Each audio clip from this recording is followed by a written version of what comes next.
ఉత్తరప్రదేశ్ కుంభమేళాకు వెళ్లిన తెలంగాణ బస్సు బృందావనం వద్ద అగ్ని ప్రమాదానికి గురైంది. నిర్మల్ జిల్లా కుబీర్ మండలంకు చెందిన వృద్ధుడొకరు సజీవ దహనమయ్యారు. ప్రమాదంలో బస్సుతో పాటు యాత్రికులకు సంబంధించిన దుస్తులు, నగదు, ఇతర వస్తువులు పూర్తిగా దగ్ధమయ్యాయి. బస్సులో దాదాపు 50 మంది యాత్రికులు తీర్థయాత్రలకు బయలుదేరారు. బస్సును బృందావనం వద్ద నిలిపి ఉంచగా యాత్రికులు దర్శనానికి వెళ్లారు.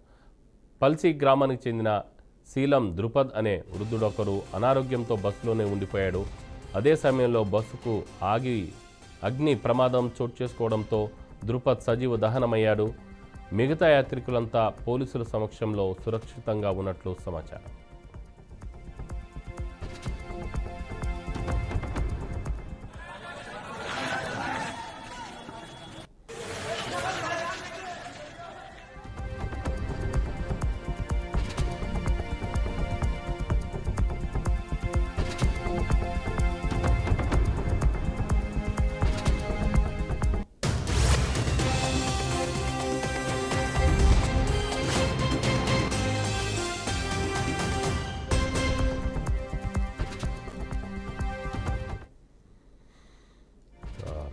బ్రేకింగ్ న్యూస్ చూస్తున్నాం.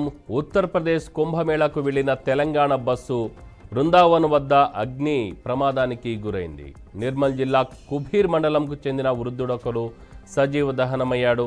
ప్రమాదంలో బస్సుతో పాటు యాత్రికులకు సంబంధించిన దుస్తులు, నగదు, ఇతర వస్తువులు పూర్తిగా దగ్ధమయ్యాయి. బస్సులో దాదాపు 50 మంది యాత్రికులు తీర్థయాత్రకు బయలుదేరారు. బస్సును బృందావనం వద్ద నిలిపి ఉంచగా యాత్రికులు దర్శనానికి వెళ్లారు. పల్సి గ్రామానికి చెందిన శీలం ద్రుపద్ అనే వృద్ధుడొకడు అనారోగ్యంతో బస్సులోనే ఉండిపోయాడు.